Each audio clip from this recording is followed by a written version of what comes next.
Hello everyone, good morning. কেমন আছো সবাই? আশা করছি সবাই খুব ভালো আছো আর আমরাও মোটামুটি ভালো আছি। খুব একটা ভালো আছি সেটা বলবো না, কারণ বরের শরীরটা একটু খারাপ, আমারও মোটামুটি ঠান্ডা ঠান্ডা লেগেছে। এই মেয়েকে স্কুল দিতে যাওয়া, বৃষ্টিতে ভেজা, আবার নিজের কাজকর্মতে যাওয়া, সেগুলো তো একটু তো বৃষ্টির মধ্যে প্রবলেম হয়ই। তারপর ওয়েদার চেঞ্জের সাথে সাথে আমার তো 12 মাসে 13 পার্বণ লেগেই থাকে। বিশেষ করে এই ঠান্ডাটা আমাকে প্রচুর পরিমাণে আক্রমণ করে, যেগুলো থেকে আমি কিছুতেই বেরোতে পারি না। কিন্তু ওই যে তোমাদেরকে কথা দিয়ে রেখেছি যে এবার থেকে রেগুলার ভ্লগ দেওয়ার চেষ্টা করব, যেই কারণেই আর কি আমার এই ছোট্ট প্রয়াস। মানে আজকের ভ্লগটা অনেকটা ছোট হয়ে গেছে, জানি তোমাদের মন খুশি করতে পারবো না, তারপরেও এইটুকুনি দেখেই সন্তুষ্ট হয়েও আজকে কিছু করার নেই। যাক, আজকে আমি কাজে বেরোবো, আমার কলকাতায় কিছু কাজ রয়েছে, তো সেখানেই যাব। তার আগে ভাবলাম সকাল থেকে উঠে কাজকর্মগুলো কিছু কিছু শেয়ার করে নিই আর তোমাদের সাথেও শেয়ার করি। তো দেখো, এদিকে মেয়ে তো স্কুলে গেছে আর আমার শরীরটা খুব একটা ভালো নেই, কিন্তু কিছু করার নেই, কাজ তো কাজ করতে তো হবেই। জামা কাপড়গুলো সবার আগে মেলে নিলাম। তো আজকে হয়তো জামা কাপড়গুলো না মেললেও মানে না মেললে হতো না আর কি, যদি আজকের কাচা থাকতো, কারণ কালকে কাচা ছিল। আর দুটো ফুল এনে বরমশাইকে দিলাম, ওর রিয়াকশনটা শুধু দেখো, যেন চোখগুলো ঠিকরে বেরিয়ে যায়, বলছে ফুল কি করব, খাবো? আমি বললাম খেয়েই দেখো কেমন লাগে। তো আবার ওকে ফুল দিলে ও আবার আমাকে রিটার্ন করে দাও, বলে যে নাও, আমি তো তোমাকে দিতে পারি না, তুমি যখন দিলে আমি আবার তোমাকে ভেবে নাও দিয়ে দিয়েছি। তারপরে পেস্তাকে বললাম যে পেস্তা, তোর বাবা তো রিটার্ন করে দিল, তাহলে তুই না হয় নে। ও তো কি করবে বুঝে উঠতে পারছে না। আর এই যে গতকাল যে নেলস করেছিলাম, সেটাই সকালবেলা উঠে বারবার দেখছিলাম কেমন লাগছে। তো দেখলাম খুব একটা খারাপ লাগছে না, তবে ওপরে যে লাইট কালারটা দেওয়া হয়েছিল ওটা ওই হলুদ টলুদ লেগে একটু হলুদ হলুদ হয়ে গেছে। এটাই হয়, যারা আমরা গৃহিণী তারা ওই নেলস করা মানে যদি লাইট কালার করি তাহলে এরকম একটু হয়, তবে কিছু করার নেই।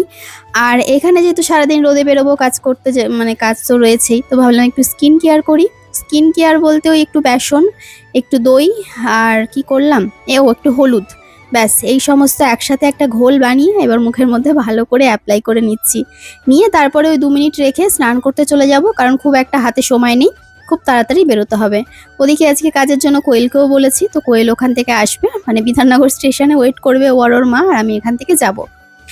আর এখানে দেখো, সকালবেলা মেয়ের জন্য যখন ভাত করেছিলাম, মানে স্কুল থেকে ফিরে যে ভাতটা খায়, 2 মুঠো চাল বেশি দিয়েছিলাম, ভেবেছিলাম যে একটু খেয়ে যাব। তো আমি খেলে তো বরকে না খাইয়ে যাই না, কারণ ও সেই কখন খাবে অপেক্ষা করে থাকবে, ওই জন্য ভাবি ওকে কটা খাইয়ে দিয়ে গেলে আমারও শান্তি। তো আমি কটা খেলাম, খাবে না, জোর করে মুখের মধ্যে ঠুসে দিয়ে তারপরে ও খাচ্ছে। আমি বললাম খাও, আমার আসতে অনেকটা লেট হয়ে যাবে। তো দুপুরবেলা তো অবশ্য খাবে, আবার মাঝে মাঝে না খেয়েও বসে থাকে, তো আমি যখন খাই ওকে একটু খাইয়ে দিয়ে যাই। তো দেখো, এদিকে খাওয়া হয়ে গেছে আর মুখ মুছিয়ে দিলাম, আমিও মুখ টুক মুছে নিলাম। এবার একদম ঝটপট, মানে 10 মিনিটের মধ্যে রেডি হয়ে যাব। কোয়েলটা অলরেডি মানে বেরিয়ে গেছে, পৌঁছে গেছে। আমার বৃষ্টির জন্য অনেকটা লেট হয়ে গেছে আজকে।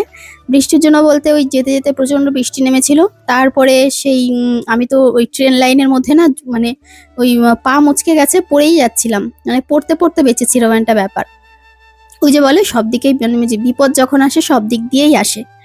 আর এই ড্রেসটা পরে নিয়েছি, আমার এই ধরনের কালারের ড্রেস পরতে কিন্তু ভীষণ ভালো লাগে, আমার খুব পছন্দ। তোমাদের লিঙ্ক আগেও দিয়ে দিয়েছি, তাও আজকে ভিডিওতে কমেন্টে লিঙ্ক দেওয়া থাকবে। আর যে বন্ধুরা ইউটিউব থেকে দেখছো তাদের জন্য কমিউনিটি পোস্টে লিঙ্ক দেওয়ার চেষ্টা করব আমি, যদি অবশ্য মনে থাকে আমার। তো দেখো, এদিকে সিঁদুর পরে নিয়েছি, তারপর একটু হালকা সাজুগুজু করেছি, মানে আমার তো আইলাইনার, মানে কাজল না পরি আইলাইনারটা আমি একটু পরি, তাহলে মনে হয় চোখগুলো একটু অন্যরকম লাগে। আর এ দেখো, একটা নোয়া বাঁধানো কিনেছিলাম, এটা কিন্তু সোনার ভেবো না, তো এটাই পরে নিচ্ছি। যেহেতু এই নেলসটা করেছি, তো ভাবলাম যে এটাই পরে নিই এর সাথে। আর এই শাখা বলাটা আগের দিন আমি নতুন পরেছি, তো সেটাই তোমাদেরকে একটু দেখিয়ে দিলাম, পরে অবশ্য ডিজাইনটা ভালো করে দেখিয়ে দেবো। আর এই ফিঙ্গারিংটা, এটা আমার এটাও নতুন, তবে এটা পরা হয়নি, তো এটা আজকেই পরছি। তো স্টোন বসানো, দেখে মনে হয় পুরো গোল্ডের, কিন্তু গোল্ড নয়। আমার সোনার আংটিটা না ছোট হয়ে গেছে, মানে এখন একটু মুটু হয়ে গেছি তো আগের থেকে। আর এই যে একটা জিনিস দেখতে পাচ্ছ, এটা আমার বর আমাকে আমার অ্যানিভার্সারিতে গিফট করেছে। তো অনেকদিন ধরেই এটা বলছিলাম, ওর কাছে ঘ্যানর ঘ্যানর করছিলাম যে এটা ভালো লাগছে, এটা নেব। তারপরে ও বলছিল নাও, ও তো কোনো কিছুতে বারণ করে না। তারপরে আবার বলছিলাম যে না, নেব না, অনেকটা টাকা নেব না এখন। তো তারপরে দেখছি ওই অর্ডার করে দিয়েছে, বলছে নাও আমি দিচ্ছি। আর এটা ভীষণ সুন্দর, মানে দেখতে ভীষণ, কি বলবো, যারা হালকা সাজুগুজু করতে পছন্দ করো তাদের জন্য কিন্তু এটা ভীষণ সুন্দর। আর এটার রং কিন্তু সহজে উঠবে না, হ্যাঁ দামটা একটু বেশি, তবে কোয়ালিটি ভীষণ ভালো। ছোট্ট একটা এরকম তোমার ইয়াররিং রয়েছে, আর দেখো নেকলেসটা দেখতে কি দারুণ লাগছে, অন্যরকম পুরো ইউনিক টাইপের দেখতে লাগছে। তো এটারও লিঙ্ক আমি তোমাদেরকে দিয়ে দেবো বা ভিডিওতে ট্যাগ করে দেবো। তো এই তো আমার হালকা ফুলকা মেকআপ কমপ্লিট হয়ে গেছে। আর চুলটাকে বেঁধে নিলাম, কারণ কি বলতো ওই ট্রেনে যাবো তো, অটোতে চড়তে হবে, টোটোতে চড়তে হবে, ট্রেনে চড়তে হবে। তো ওই জন্য চুলটাকে বেঁধে নিলাম, পরে গিয়ে খুলে দেবো, মানে যখন কাজ করব বা ভিডিও যখন শ্যুট হবে তখন দেখবো যে যদি খুললে ভালো লাগে, নয়তো বাঁধাই থাকবে। তো খুব একটা খারাপ লাগছে না চুল বেঁধে এইভাবে, আমি বরাবরই ছাড়ি, কিন্তু ওই ট্রেনের মধ্যে গেলে তখন আবার একটু বেঁধে নিই। তো ওনার নিয়ে নিলাম, ব্যাগ নিয়ে নিলাম, ব্যাস লুক কমপ্লিট, সাজুগুজু কমপ্লিট। আর তারপরে ট্রেনে করে চলে এসেছি আমি আমার স্থলে। তো এই তো এখন ভেতরে ঢুকবো। তবে একটু আজকে দেরি হয়ে গেছিলো, মানে দেরি হয়ে গেছিলো বলতে কোয়েল তাড়াতাড়ি চলে এসেছিলো। ওই যে বললাম যে আমি একটু আটকে গেছিলাম, ট্রেন লেট ছিল, তারপরে এই যে রেল লাইনের মধ্যে পড়ে যাচ্ছিলাম, আবার ওদিকে বৃষ্টির জন্য অনেকক্ষণ আটকে ছিলাম। এগুলো তো রয়েছেই, মানে চারিদিকের সমস্যা। তারপর এখানে এসে বসেছিলাম, এখানে এসে এক দিদি ভাইয়ের সাথে দেখা হয়ে গেছে। দিদি ভাই কুকিং ভিডিও করে, মানে ভীষণ ভালো ভিডিও করে, ফেসবুকে ওনার ভিডিও খুব ভাইরাল। তো ওই দিদিই আর কি আমার আগের ভিডিও নাকি খুব দেখতে খুব পছন্দ করতো, এখনো দেখে। তো ওই দিদি ভাইয়ের সাথে 2-3 বার দেখা হলো, আজকে আবার দেখা হয়ে অনেক গল্প করছিলাম। এই যে কাজ কমপ্লিট হয়ে গেছে, কোয়েল রানী বাড়ি যাচ্ছি, ওর মা দিয়ে চলে গেছে বাড়িতে, কালকে আসবে। আর কোয়েল এখন আজকে আমার সাথে বাড়ি যাবে। আমার আরেকটা কাজ আছে কলকাতায়, আমি এখন চিন্তা করছি যাবো কি যাবো না, কারণ এটা হচ্ছে সল্ট লেক আর ওটা যেতে হবে বড় বাজার। ভাবছি বাড়ি চলে যাই, পরে আসবো, আজকে আর ইচ্ছা করছে না, কারণ এই বৃষ্টি বর্ষার দিনে তো ভালো লাগছে না। বাড়ি যাই, বাড়ি গিয়ে খেয়ে দিয়ে একটা ঘুম দিই, ঘুম হয়নি কালকে রাতে জানো না।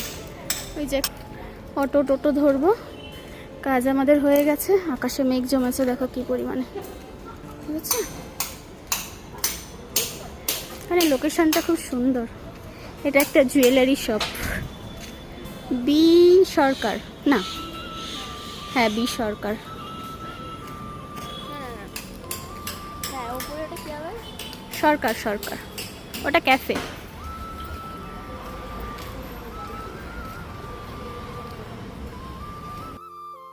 আর তারপরে বাড়ি ফেরার সময় দোকানে দাঁড়িয়েছিলাম মেয়ের জন্য একটা রেনকোট কিনবো বলে। প্রায় বাড়ি ফিরতে ফিরতে ওই ধরো এখন কটা বাজে, 4টে 4:30 বেজে গেছে।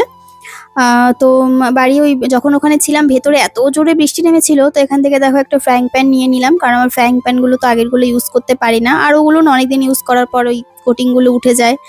যদিও ফ্রাইং প্যান ইউজ করা ভালো না, অনেকেই বলে আমাকে। ওই যে আর কি ধোসা টোসা করার জন্য না, তখন ওই লোহার তাওয়াতে না উঠতে চায় না, ঘরে লোহার তাওয়া রয়েছে, ওরও তো অনেক কারুকার্য করতে হয়। তো ভাবলাম এটা একটা নিয়েই নিই, তো ওই জন্য একটা নিয়ে নিলাম। এটা কেমন হয়েছে জানিও। চলো আজকের ব্লগটা এখানে এন্ড করলাম, ভালো থেকো।